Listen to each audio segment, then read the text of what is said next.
Hello everybody and welcome to the Sims History channel, where today we're going to be creeping up on some nuns. By the end of this two-part series, you'll know a lot about the Catholic Church and its role in society during the Middle Ages and Renaissance.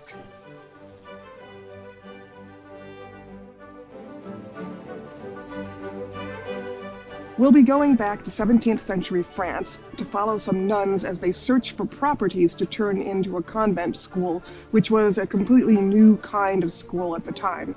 And then we're going to go back and check out the renovation. By the way, at the time the sisters were doing this, they were not just defying convention, they were actually really upsetting the social hierarchy, which actually nuns and sisters kind of tend to do a lot. The nuns we're following are actually the Ursuline sisters, an order I chose for two reasons. First, I work for them, no need to say more. And second, and way more important from your perspective, from the late 1500s until the French Revolution in 1789, the Ursulines were the order for educating French girls, which makes them very important for our ongoing series of simulations of So the first sim that we're going to be looking at is Marguerite Drouot, who is the one that I made in the historical Create-A-Sim episode, if you watched that. I did have to put her in black instead of the white that she was wearing before, and there'll be a link to all the CC content in here in the comment section of the video. All the Ursulines had a black habit, and then they wore a white piece around the face and a black piece over that, and I've put together the best approximation that I can of it. I did have to take away poor Marguerite's fancy formal outfit, but I did leave her her little pink shoes that she stuck in, so she does get to keep a tiny bit of her personality. She is joined by Sister Louise Dano, and as you can see, Louise is dressed exactly the same way she is. And these two women are regular. Next we have Louise's female sibling, Lucrece Dano, and Lucrece is the mistress of novices, which you can tell because I've put her in a slightly different outfit. She's wearing actually an Edwardian dress, but it's the right length and it's pretty modest, and it helps to tell her apart from the other sisters. The mistress of novices, or the master of novices if you're dealing with monks, is the person in charge of teaching the beginning nuns how to actually act like a nun, how to live in the community, how to be the person that you're striving to become to be. She is followed up by Sister Drouot's female sibling, Jacqueline, who is our postulant. You have to have a period of waiting before you're allowed to take final vows, and during that period, in most orders, you would have dressed differently than the other sisters. So here she is, Jacqueline, and with no further ado, let us go on to look at the wonderful monastery that they're going to examine first. And again, this one was created by SimDells. That's their origin ID if you're a simmer and want to get their material, if you want to go download it after you see this. And it is under, you can also find it under #monastery.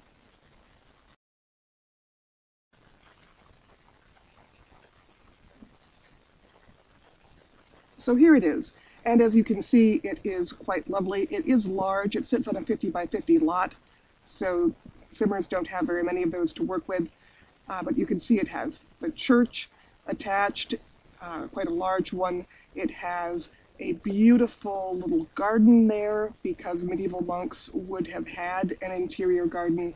It has a fountain which you could use to simulate the well that a medieval set of monks would have had, although of course modern ones have perfectly adequate plumbing. And it has towers on the edges of the gates, and it has a large, heavy wall. And these heavy walls, these big, thick walls, serve a couple of purposes. One of them is to provide privacy and a sense of enclosure and separation from the world. But in the Middle Ages, it's also they also were defensive. Monasteries and convents are filled with books and treasures, and in the case of convents, virginal women. so they were the targets of thieves during the Middle Ages. Anyway, let's take a look at the interior of this beautiful monastery that our Simdells has made for us. You'll see over here on the top left of your screen that we have a little room. There's actually a bed in it, but it's set up to be a beautiful office and library. And that could have been, that actually is a very period touch. And then over now at the top of the middle of the screen and on the right-hand side of the build, you see this other tall space. And that's set up to be an artist studio. Perhaps the monks are doing their illuminated manuscripts there. In a real monastery, that could have been the choir room or the vestry, the place where you keep all the little bits and pieces that you need to run a service. And as you look down into the church, you can see that they've set up a lovely altar space, and they have a big nave. That's that large central portion where all of the chairs are. And then on either side, they have recreated a colonnade. That's what you call that row of columns. And the hallway on the opposite side of them. And that hallway is actually called the aisle in a church. This space is much bigger than the monks would need, because monks in this kind of monastery and nuns in this kind of monastery that used their church not just for themselves, but usually also for the local people. So you would expect, if you were one of the sisters at this convent, to have a lot of outsiders arrive for various services. Moving a little bit farther, we can see some of the other details of the convent/monastery that the nuns are looking to purchase. You see over there a colonnade that a nun is just coming out of. That's an exterior colonnade. And in general, this big square courtyard is typical of all kinds of convents and monasteries, and then later of universities. And that little space under it, the colonnade of that space, is referred to as the Cloister walk. And in fact, this whole enclosure is often referred to as the Cloister. Although it wasn't referred to that in English during the Middle Ages, that's actually a term that develops a little bit before the 17th century. You'll notice that Simdells has also provided little cells for the monks or nuns to live in, to have as their own spaces. And that's what they're called. They're not called their rooms, they're called their cells.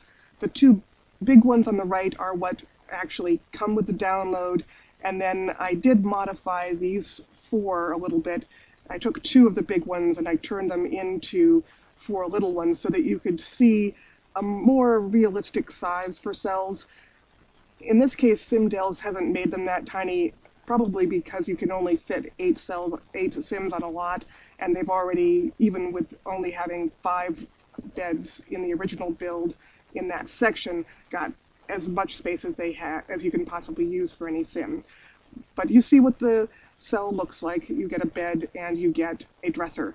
Now, if you want to make more cells for some reason, you've got a little bit more build room here. You see you could extend these rooms out just a little bit. And actually, if you do that, you could put 3 beds. You could get half again as many beds in the space of those where I have those 4. And if we go upstairs, we can see the recreation area of the monks, or at least the sitting areas. You have to have some kind of living room for your family of monks and nuns where they can sit and read and spend time together, because there's not much point in living in community if you don't actually spend time with the other members of the community. And this is a very lovely room. These obviously are a group of monks or nuns that are doing pretty well financially. And if they were medieval monks and nuns, of course, the furniture would look different, but they might have a similar amount of space. As you see over here on the left side of your screen coming up, there is also a lovely, I have to stop using the word lovely, but there's also a bedroom. And actually, to have a big bedroom like this would not be atypical of the Middle Ages, and I'll tell you why in just a second. You see also that we have these workbenches for the monks, because most monks and nuns are supposed, well, pretty much all monks and nuns are supposed to do some kind of labor. And in general, in the Middle Ages, that's physical labor. Here we have another little room. Well, not little, we have another large room. This has desks, and it has bookshelves and a bed. This could be a room for a visiting dignitary, because monasteries and convents did frequently get dignitaries. Or it could be, and that other room downstairs could be, a room for a noblewoman or a nobleman who was in kind of political exile, because that's actually often what happened with them. Or it could be a place, especially towards the end of the Middle Ages, where you might have a wealthy widow decide to spend her retirement, and she might live in one of those apartments, and she would still have friends over and live normally, and probably even have servants. This is the kitchen. Normally one would not necessarily have a bar there, and it is also the refectory. Refectory is the fancy church word, the fancy convent monastery word for the dining hall.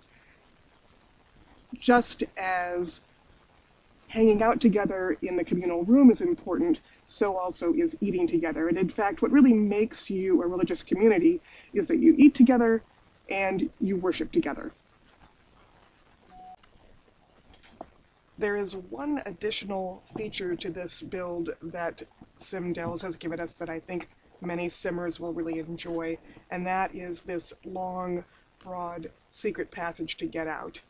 This is wide enough that you can use it actually to double as your catacombs, that is, as the place for the tombs of your past monks and nuns, because most convents and monasteries would actually bury their deceased members on site. You can see that it's big enough to store materials in case of the monastery or convent being besieged. And most delightfully of all, you can see that it has a beautiful set of prison cells for us. Now that is historically inaccurate. If you happened to have an inquisitor in your monastery, and it wouldn't have been in the convent because nuns didn't do that, they were not allowed to do that. If you happen to have an inquisitor in your monastery, he would actually work with local officials. You would call in an inquisitor to your site, and he would use your space and your equipment to run his investigations, his inquiries, and indeed any torture that would be done. But of course, if you're going to be torturing Sims, you probably don't really want to also torture yourself with loading screens. So this is an extra and very helpful feature for those who want their medieval monasteries to also have an Inquisition site on an Inquisition spot on site. Now this is the place that we're going to go see in our next video, but for now, that is a teaser.